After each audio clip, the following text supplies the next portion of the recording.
Hello guys, আসসালামু আলাইকুম। Welcome to my another blog. আপনারা কম বেশি সবাই জানেন আমি কিছুদিন আগে এশিয়ান স্কুল চেস টুর্নামেন্ট খেলতে থাইল্যান্ডে গিয়েছিলাম।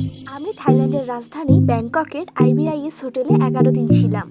তো প্রতিদিন ব্রেকফাস্টে আমাদের কি কি খেতে দেওয়া হতো এবং আমি কি কি খেতাম সেটা নিয়ে আজকের এই ভিডিও।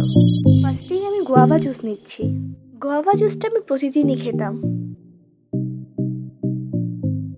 গুয়াভা জুস ছাড়াও আমি অরেঞ্জ জুস অ্যান্ড আরেকটা জুস খেতাম যেটার নাম আমার এক্স্যাক্ট মনে পড়ছে না।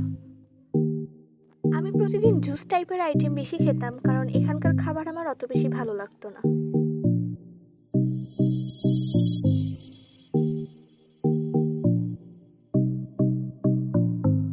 আমি ডেইলি এক বাটি দুধ নিতাম। দুধের সাথে cornflakes, cocoa pops, fruit loves খেতাম। এখানকার খাবারে লবণ মশলা এগুলো কিছুই থাকতো না, তাই খাবারগুলো খেতে আমাদের খুব অসুবিধা হচ্ছিল।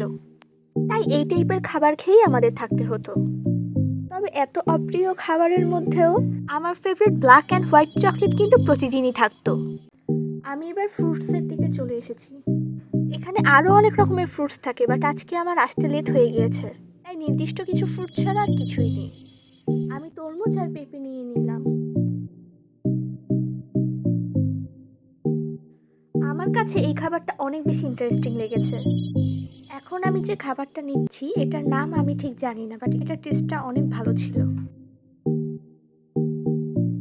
এখন আমি এক কাপ কফি নিয়ে নিচ্ছি। এখানকার কফিটা আমার কাছে অনেক বেশি তিতা মনে হচ্ছিল, তাই আমি সামান্য চিনি মিশিয়ে খেতাম। প্রতিদিন সকালে এক কাপ কফি খেতে আমার বেশ ভালো লাগতো। এখানে অনেক রকমেরই খাবার থাকতো, বাট এগুলোর টেস্ট আমার অত বেশি ভালো লাগতো না। এখানকার সসেসটা আমার বেশ ভালো লাগছিল। আমাদের লাঞ্চ আর ডিনারের খাবারগুলো খেতে একটু বেশিই প্রবলেম হতো, তাই ব্রেকফাস্টটা একটু ভালো করে করার চেষ্টা করতাম। তো এই ছিল আমার থাইল্যান্ডের ব্রেকফাস্ট। আমার আজকের ব্লগটি কেমন লাগলো আপনারা সবাই কমেন্ট করে জানাবেন। এমন নিত্য নতুন ভিডিও পেতে আমার চ্যানেলটি লাইক, কমেন্ট এবং সাবস্ক্রাইব করে আমার পাশেই থাকবেন। ধন্যবাদ।